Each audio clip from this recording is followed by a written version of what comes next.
Sudhagad education सोसायटीचे पूर्व प्राथमिक, प्राथमिक, माध्यमिक व उच्च माध्यमिक विद्यालय कळंबोली मराठी, हिंदी, इंग्रजी, उर्दू माध्यम यांच्या सौजन्याने शैक्षणिक व्हिडिओमध्ये आपलं सर्वांचं स्वागत आहे.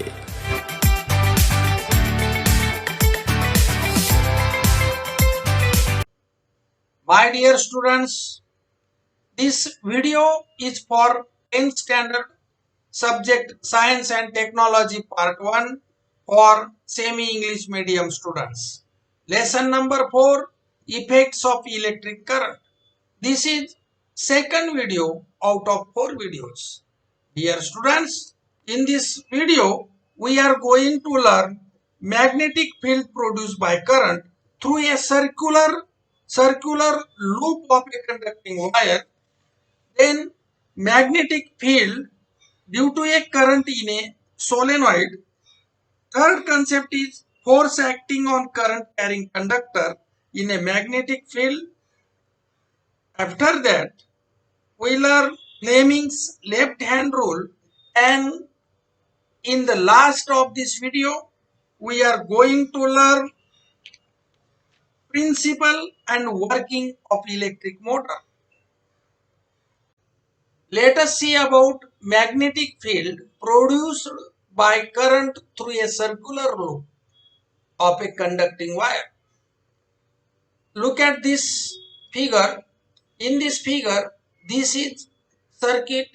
In this circuit, here is battery, this is ammeter, resistant, and this conductor loop is connected to this circuit.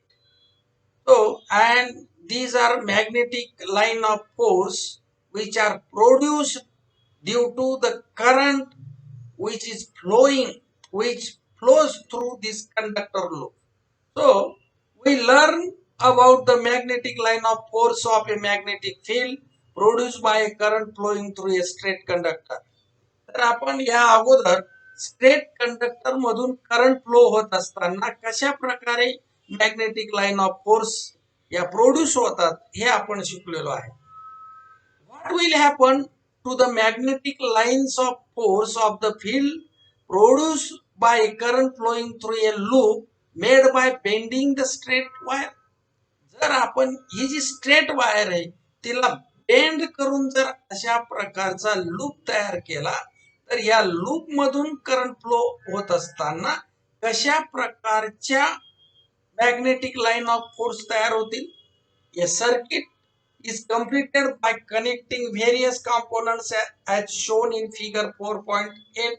Now look at this picture or look at this figure. This circuit is completed by connecting various components.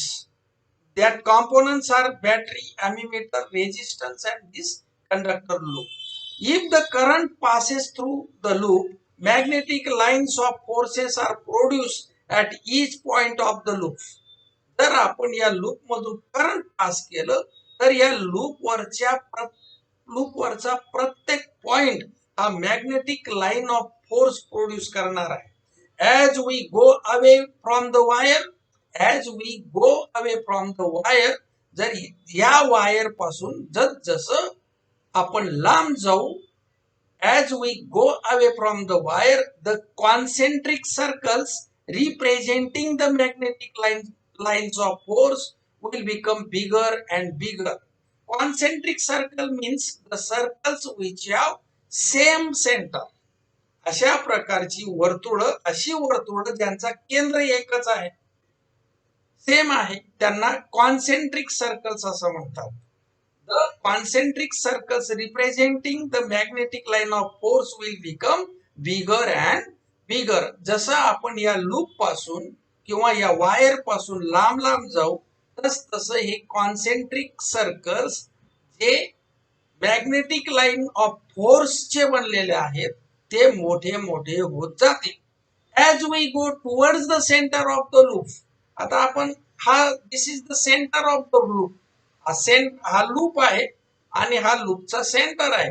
जसं आपण लूपच्या centre कडे जाऊ, as we go towards the center of the loop, the circle becomes so big that its arc can be shown as a straight line. म्हणजे त्या वर्तुळाची जी arc आहे ती आर्क एक सरळ रेषेप्रमाणे दिसेल. In figure 4.8, magnetic lines of force are shown near the points P and Q only. However, they will be created near each point of the loop. Likewise, each point will produce magnetic field at the center of the loop.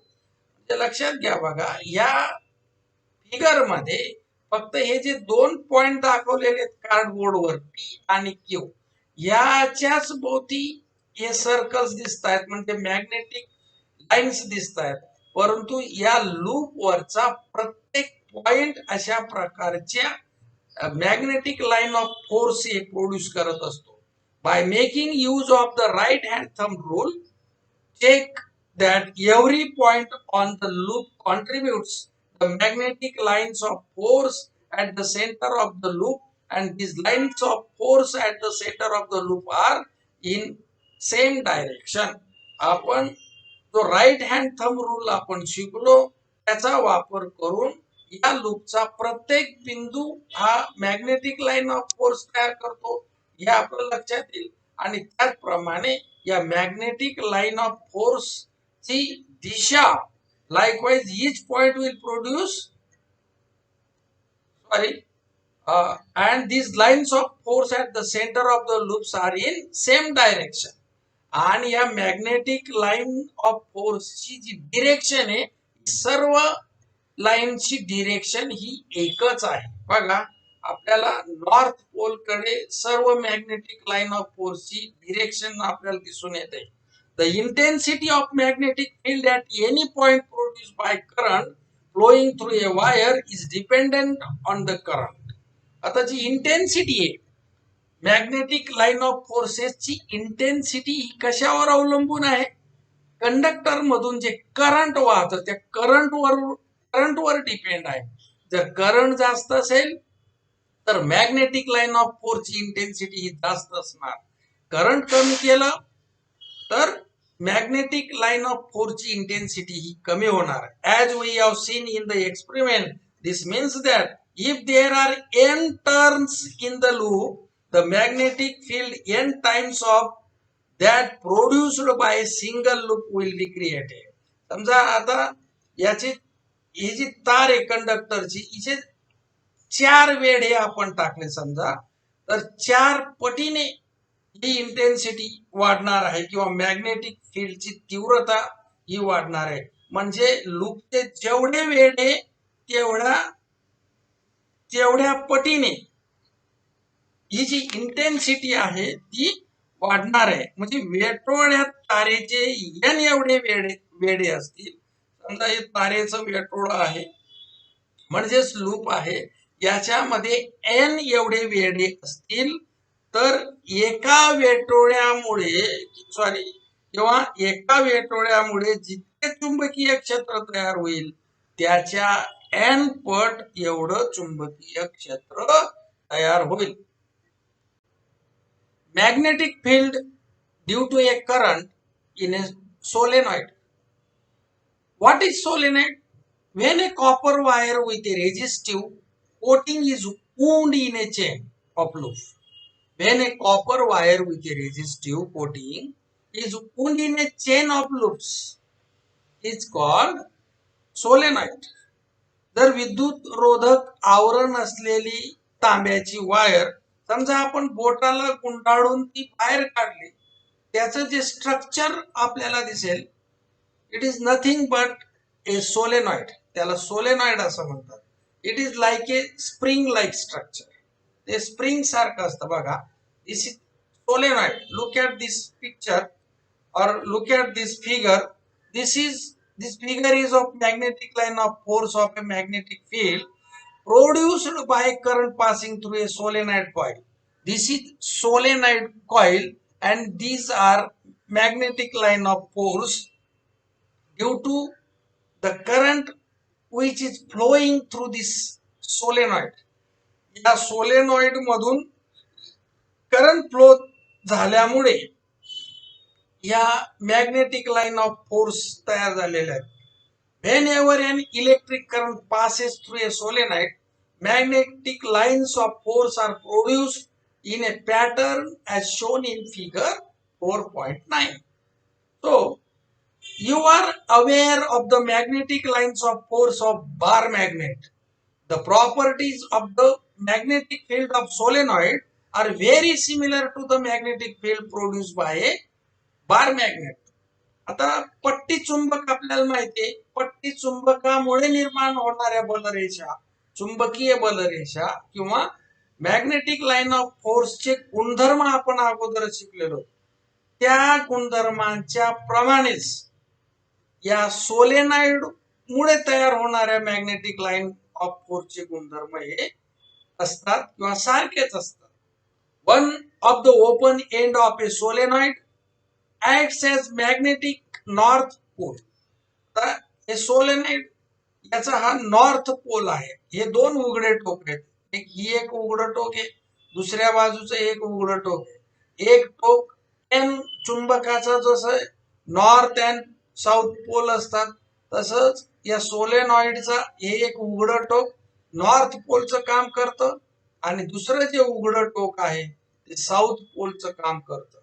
One of the open end of a solenoid acts as a magnetic north pole and the other as the magnetic south pole. The magnetic lines of force inside the solenoid are parallel to each other. The magnetic lines of force inside the solenoid. आता या सोलेनॉइडच्या मध्ये ज्या ह्या बलरेषा आहेत या एकमेकांना parallel आहेत बघा. हे पॅरलल आपल्याला दिसत आहेत. याचा अर्थ काय होतो? This means that the intensity of magnetic field within the solenoid is uniform everywhere. म्हणजे या सोलेनॉइडच्या आतमधलं जे चुंबकीय क्षेत्र जे आहे ते एक समान आहे, सर्व ठिकाणी सारखं आहे. That is magnetic field in A solenoid is uniform. Let us see force acting on current carrying conductor in a magnetic field. जर करंट कॅरिंग कंडक्टर हा मॅग्नेटिक फील्ड मध्ये असेल तर त्याच्यावर बल प्रयुक्त करते, तर त्याच्यावर बल प्रयुक्त होतं. For this concept we have to do one experiment here. This is experimental setup. First, try to understand this setup. हा प्रयोगासाठी असलेला हा सेटअप आहे, हा पहिले समजून घ्या म्हणजे आपल्याला ही ऍक्टिव्हिटी लक्षात येईल. So, here are two stand. This is horseshoe magnet. This horseshoe magnet is fixed to this stand like as this, and this is current carrying conductor. आता बघा ही जी तार दिसते बारीक, ही ह्या स्टँडला, या दुसऱ्या स्टँडला ही तार ही फिक्स केलेली आहे. ही तार म्हणजेच काय?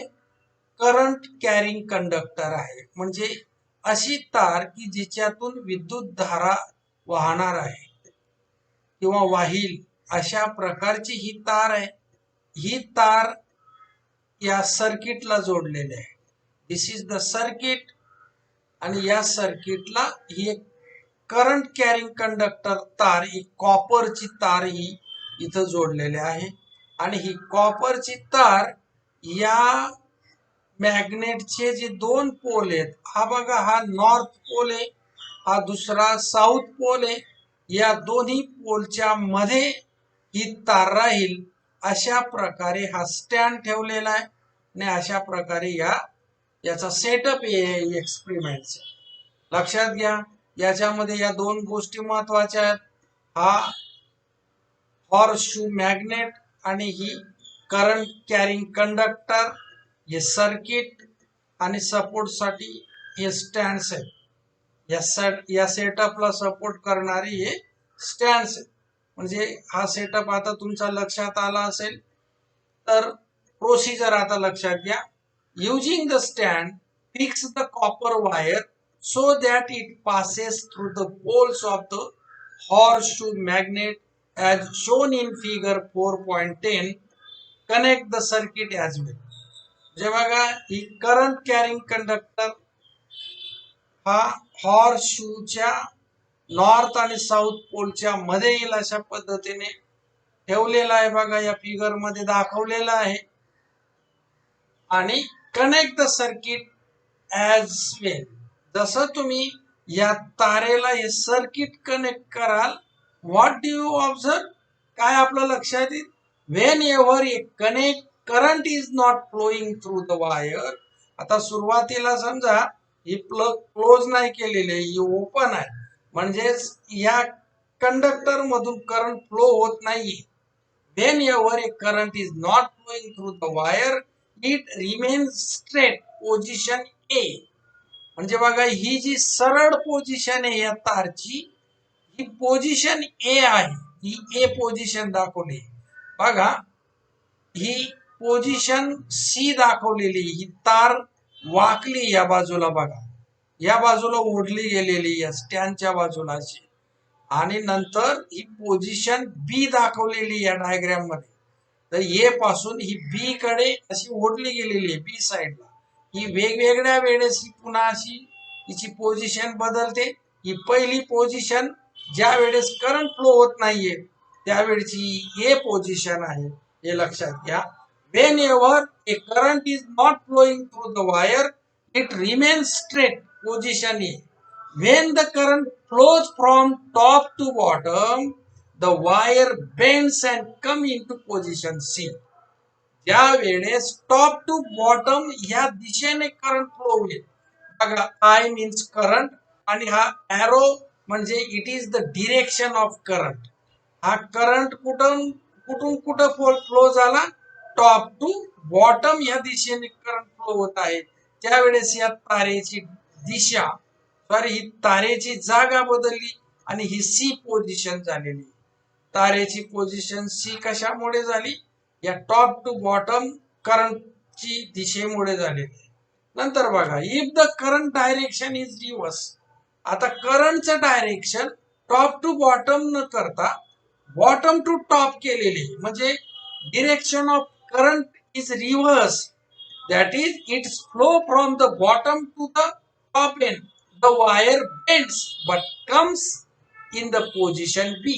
आता वायर पुन्हा बेंड झाली आणि तिची पोझिशन आता ए झालेली. कधी, डिरेक्शन रिव्हर्स केल्यानंतर, करंटचं डिरेक्शन रिव्हर्स केल्यानंतर तिची पोझिशन बी झालेली. It means the direction of the force on the wire is perpendicular to both the magnetic field and direction of the current. आता मॅग्नेटिक फील्डची जी डिरेक्शन आहे ते from north to south pole, from north pole to south pole आहे. बघा उत्तर ध्रुवाकडून दक्षिण ध्रुवेकडे अशा प्रकारे मॅग्नेटिक फील्डची डिरेक्शन आहे, लक्षात घ्या. आणि या मॅग्नेटिक फील्डच्या डिरेक्शनला लक्षात घ्या, if the current direction is reverse, its flow from bottom to top end, the wire bends but comes to the position B. This means that direction of the force on the wire is perpendicular. म्हणजे या वायरवर जे बल प्रयुक्त होत आहे ते कशाला परपेंडिक्युलर आहे, मॅग्नेटिक फील्डला परपेंडिक्युलर आहे. आणि जे दिशा आहे करंटची दिशा आणि मॅग्नेटिक फील्डची दिशा या दोन्हींना परपेंडिक्युलर फोर्सचं डिरेक्शन आहे, हे आपण लक्षात घ्यायचं. Here the direction of magnetic field is north to south H. हे डिरेक्शन दाखवलंय बघा, north to south. In this experiment it is noted that whenever current flows through a conductor in the presence of magnetic field, a force is exerted on the conductor. This point is very important for this experiment. What is the point? It is noted that whenever current flow through a conductor in a presence of magnetic field, a force is exerted on the conductor. This is the main principle of this experiment. जर एखाद्या विद्युत वाहक तारेतून विद्युत तारा magnetic फील्डच्या presence मध्ये जात असेल किंवा चुंबकीय क्षेत्रामध्ये एखादा वाहक असेल आणि त्याच्यातून जर त्याच्या कंडक्टर असेल, त्या कंडक्टर मधून इलेक्ट्रिसिटी फ्लो होत असेल तर त्याच्यावर फोर्स ऍक्ट होतो, बल प्रयुक्त होतो. If the direction of the current is reverse, the direction of the force also get reverse. जर करंटची दिशा बदलली तर फोर्सची पण दिशा बदलते किंवा विरुद्ध होते. If the magnet is kept reverse, if the magnetic force is reverse म्हणजे विद्युत धारेची, म्हणजे लक्षात घ्या बघा, if the direction of the current is reverse, the direction of the force get also reverse. विद्युत धारेची दिशा उलट केली तर बलाची दिशा ही उलट होते. चुंबक जर बरोबर उलट केला म्हणजे बघा आता, if the magnet is kept reverse, चुंबक जर बरोबर उलट केला तर काय होईल, दॅट इज, तर its south pole is brought at the position of north pole.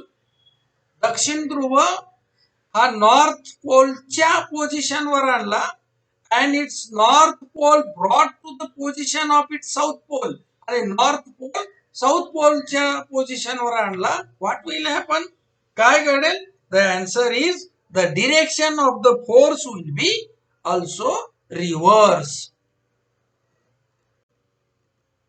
Just we see a experiment. In that experiment, it is clearly shows that a force is exerted on current carrying conductor. आताच आपण जो experiment पाहिला त्याच्यामध्ये आपल्याला असं दिसून आलं की चुंबकीय प्रभावाखाली किंवा चुंबकीय प्रभावाच्या प्रभाव क्षेत्रामध्ये जर करंट कॅरिंग कंडक्टर असेल तर त्याच्यावर बल प्रयुक्त होतं. And the direction of this force depends on both the direction of the current and the direction of the magnetic field. आणि त्या बलाची दिशा ही दोन गोष्टींवर अवलंबून असते. कशावर? The direction of the current, करंटची दिशा, आणि मॅग्नेटिक फील्डची दिशा, या दोन्ही गोष्टींवर बलाची दिशा अवलंबून असते. The direction of this force depends on the both the direction of the current and direction of the magnetic field. Experimentally it is possible to show that this force is maximum when the direction of the current is perpendicular to the direction of the magnetic field. प्रयोगाने हे आपल्याला असं सिद्ध करता येईल काय, की ज्या वेळेस करंटचं डिरेक्शन आणि मॅग्नेटिक फील्डचं डिरेक्शन हे एकमेकांना परपेंडिक्युलर असेल, म्हणजे direction of current and direction of magnetic field यांच्यामध्ये 90 डिग्रीचा अँगल असेल, अशा वेळेस फोर्स हे सगळ्यात जास्त असतं. How will you do this?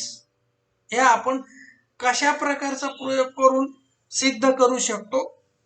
This can be done by measuring the bending of the wire for various angles. We can be done by measuring the bending of the wire for various angles ranging from 0 degree to 90 degree between the direction of the current and the direction of the magnetic field.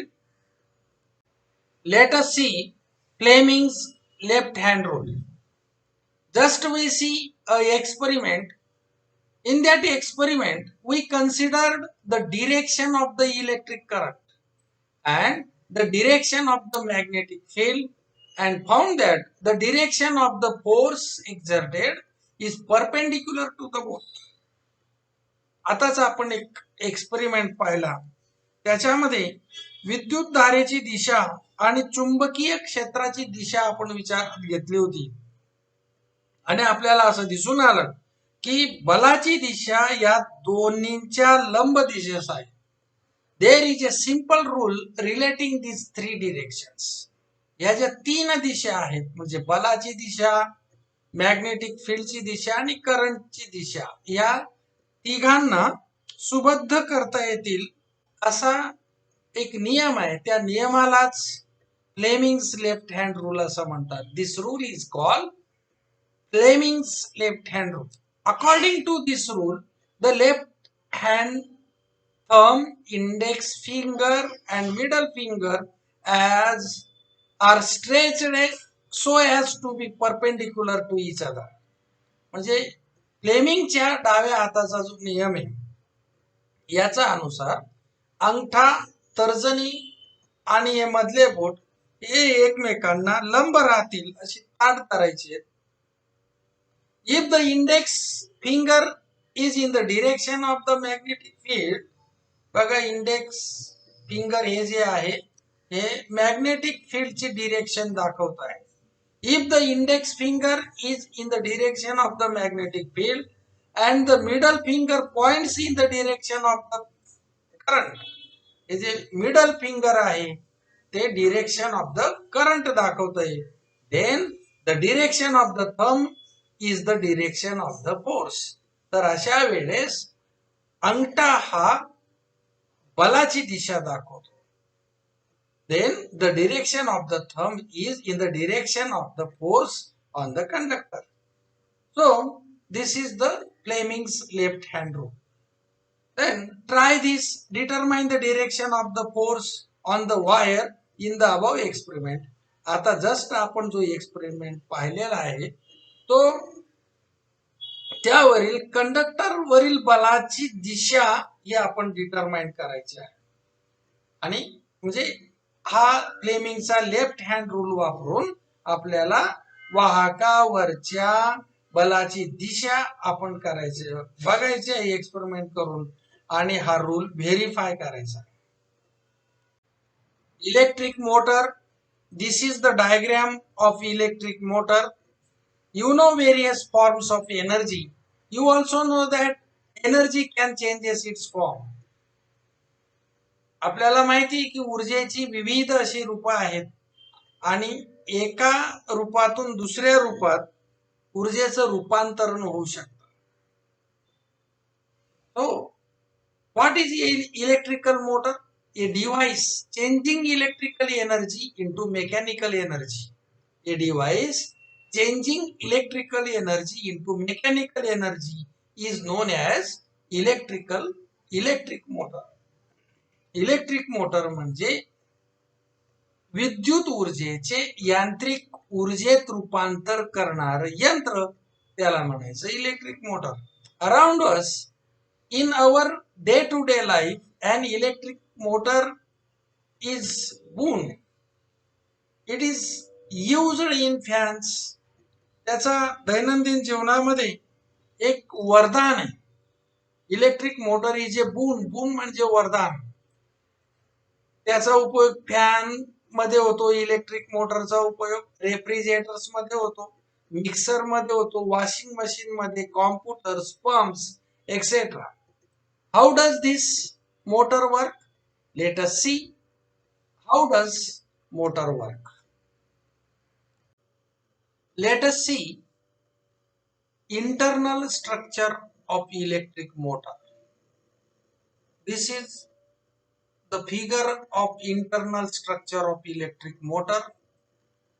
The electric motor consists of a rectangular loop. आता ह्या figure मध्ये हा rectangular loop आहे. आता loop म्हणजे काय हे आता आपल्याला माहित झालेलं आहे. कंडक्टर वायर चा एक गुच्छा एक प्रकारे एकमेकांसोबत गुंडाळून अशा प्रकारचा रेक्टँग्युलर लूप तयार केलेला आहे. The electric motor consist of A rectangular loop of copper wire having resistive coating. त्याच्यावर प्लास्टिकचं आवरण आहे. म्हणजे कॉपर वायरवर प्लास्टिकचं आवरण असलेला रेक्टँग्युलर लूप या इलेक्ट्रिक मोटर मध्ये वापरला जातो. As shown in figure, it is placed between north pole and south pole of a magnet. आता बघा डायग्राम मध्ये आपल्याला दिसतोय की हे मॅग्नेट आहे. या मॅग्नेटचा हा साऊथ पोल आणि हा नॉर्थ पोल आहे समजा, आणि त्याच्या मध्ये तो प्लेस केलेला आहे. म्हणजे रेक्टँग्युलर लूप, कॉपर वायरचा रेक्टँग्युलर लूप हा दोन मॅग्नेट्सच्या मध्ये प्लेस केलेला आहे. म्हणजे एका मॅग्नेटचा नॉर्थ पोल आणि दुसऱ्या मॅग्नेटचा साऊथ पोल यांच्या मध्ये हा रेक्टँग्युलर लूप हा ठेवलेला आहे. Such as horse shoe magnet in a such a way that its branches AB and CD are perpendicular to the magnetic field, perpendicular to the direction of magnetic field. म्हणजे आता ह्या rectangular लूपची ही AB बाजू आहे आणि rectangular लूपची ही दुसरी CD बाजू आहे. या AB आणि CD बाजू या चुंबकांमुळे या ठिकाणी जे मॅग्नेटिक फील्ड तयार होईल त्याच्या दिशेशी परपेंडिक्युलर या बाजू आहेत. अशा पद्धतीने तो ठेवलेला आहे बघा. The two ends of loop are connected to halves of the split ring. आता बघा या ठिकाणी ही स्प्लिट रिंग आहे. हे वरचं आवरण आहे म्हणून ती रिंग आपल्याला दिसत नाही. स्प्लिट रिंग म्हणजे एका अखंड रिंगचे दोन भाग केलेले आहेत. म्हणजे अर्धा भाग, अर्धवर्तुळासारखा भाग, ती झाली एक स्प्लिट रिंग. एक रिंग एक्स आणि दुसरी या बाजूला वाय रिंग आहे. आणि ती हे वरती आवरण असल्यामुळे संपूर्ण गोलाकार भाग आपल्याला दिसतोय. आणि हा जो लूपची टोक आहेत ते या स्प्लिट रिंगला जोडलेली आहेत. The two ends of loop are connected to the two halves of the split rings. X आणि वाय या स्प्लिट रिंग्स आहेत आणि हे ई आणि एफ हे ब्रशेस आहेत बघा. The two walls of ring have register coating in their inner surface. याच्या स्प्लिट रिंग आहेत त्याचा आतील पृष्ठभागावर एक कोटिंग आहे, रेजिस्टिव्ह कोटिंग आहे, म्हणजे विद्युत रोधक कोटिंग आहे. and are tightly fixed on the axle. हा ऍक्सलला ते रिंग बसवलेली आहे, टाइट फिक्स केलेले आहे. The two halves of the split ring X and Y have their outer conducting surface in contact with two stationary carbon brushes. आता हे स्थिर असे दोन कार्बन ब्रश आपल्याला दिसत आहे आणि या स्प्लिट रिंगचं बाहेरचं जे आउटर कव्हर आहे ते या ब्रशेसला फिक्स केलेलं आहे किंवा सॉरी कॉन्टॅक्ट मध्ये, टच मध्ये आहे. The two halves of split ring X and Y have their outer conducting surface. Sorry, त्या स्प्लिट रिंगचा बाहेरचा जो भाग आहे outer conducting surface is contact with two stationary carbon brushes. या कार्बन ब्रशशी तो टच आहे, लक्षात घ्या. अशा प्रकारे या इलेक्ट्रिक मोटरचं हे इंटरनल स्ट्रक्चर आहे. Just we see internal structure or construction of electric motor. Now we see the working of electric motor. When the circuit is completed as shown in figure, the current flows in the branch AB of the loop from A to B through the carbon brushes E and F. आता बघा या diagram मध्ये हे circuit दाखवलेलं आहे. ही की close केल्यानंतर त्याच्यातून करंट फ्लो होईल आणि करंट हे हा जो लूप आहे या लूप मधून ए टू बी सी डी अशा पद्धतीने या दिशेने करंट फ्लो व्हायला लागणार आहे, लक्षात घ्या. The current flows in the branch A B. या ए बी ब्रांच मधून करंट फ्लो व्हायला लागेल through the carbon brushes E and F. हे कार्बन ब्रश आहेत बघा. आणि हे जे सर्किट आहे हे ब्रशला जोडलेलं आहे. हे कार्बन ब्रश EF हे कार्बन ब्रशला हे सर्किट जोडलेलं आहे. या सर्किट मधून करंट E आणि F या ब्रशेस द्वारे या लूप मधून करंट पास होणार आहे. तर AB ब्रांच म्हणजे करंटची जी दिशा आहे, डिरेक्शन आहे, ती A to B असणार आहे सुरुवातीला. बघा, in the branch AB of the loop from A to B through the carbon brushes E and F. Since the direction of the magnetic field is from north pole to south pole, we know that the direction of the magnetic field is from north pole to south pole. तर चुंबकीय field जे असतं, magnetic field जे असतं, त्याची दिशा ही north pole to south pole असते. According to the Fleming's left hand rule, फ्लेमिंगच्या डाव्या हाताच्या नियमाप्रमाणे, a force is exerted on the branch AB and pushes it down. तर फ्लेमिंगच्या डाव्या हाताचा जो नियम आहे, Fleming's as the Fleming's left hand rule, a force is exerted on the branch AB and pushes it down.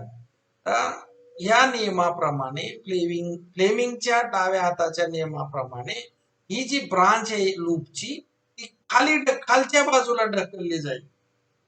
The current in CD branch is in opposite direction to that in AB branch. आता CD मधलं जे current आहे त्याची दिशा AB branch मध्ये असलेल्या करंटच्या डिरेक्शनच्या विरुद्ध बाजूला आहे. बघा, याची दिशा A to B आहे. तर CD ब्रांच मधल्या करंटची डिरेक्शन हे C to D आहे. म्हणजे AB ब्रांच मधल्या करंटच्या डिरेक्शनच्या नेमकी उलट दिशेने करंट हे CD ब्रांच मधून वाहत आहे. The current in CD branch is in a opposite direction to that in the AB branch, and therefore a force is exerted on the branch CD in upward direction. म्हणून या बाजूवर CD या ब्रांचवर जे बल प्रयुक्त होईल ते वरच्या बाजूने होणार.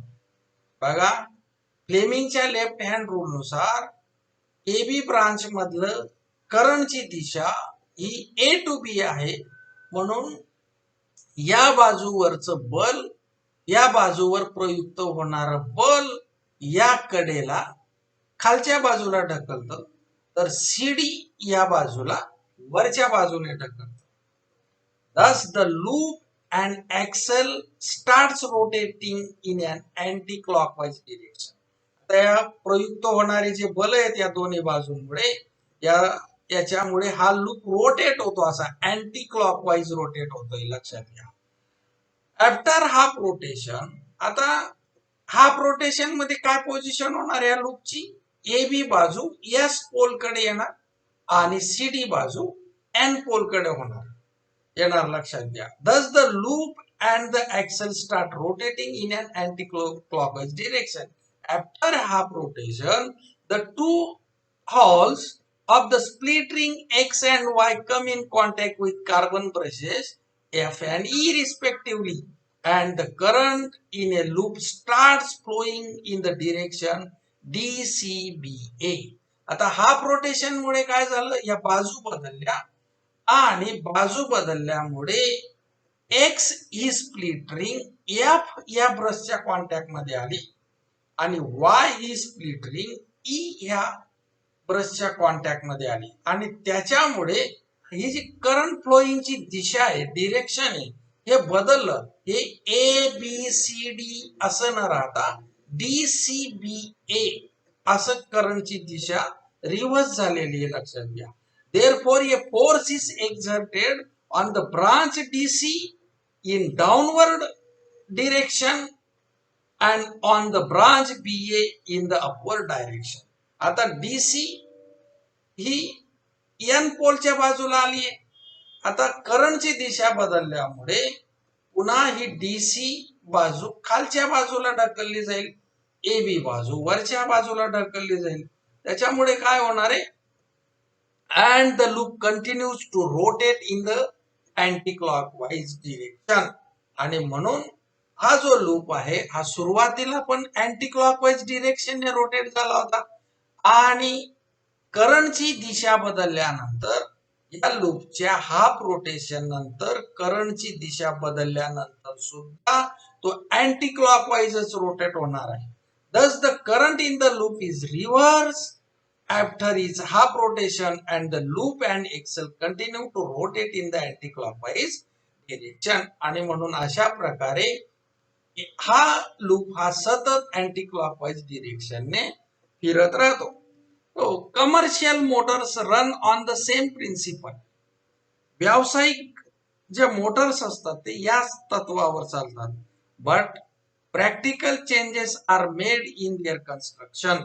परंतु त्यांच्या रचनेमध्ये काही व्यावहारिक बदल झालेले असतात, केलेले असतात. You will learn that later. ते आपण नंतर अभ्यासणार आहोत.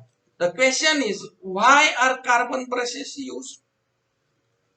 हे कार्बन ब्रशेसचा काय यूज आहे. जस्ट आपण पाहिलं the use of carbon brushes are to reverse the direction of the current. How do these work? In order to find answer to such questions, visit a nearby workshop and try to understand the construction of an electric motor. या सर्व प्रश्नांची इत्थंभूत उत्तरं मिळवण्यासाठी आपण काय करायचंय, आपल्या जवळपास जो काही वर्कशॉप असेल त्या वर्कशॉप मध्ये जाऊन त्या इलेक्ट्रिक मोटरचं जे कन्स्ट्रक्शन आहे त्याचा आपण अभ्यास करायचा आहे. पण लगेच नाही करायचा. कोरोना संक्रमण हे संपल्यानंतर आपण या अशा प्रकारच्या वर्कशॉपला भेट द्यायची. So students, this is enough for this video. Remaining part of the lesson we will learn in our next video. Thank you.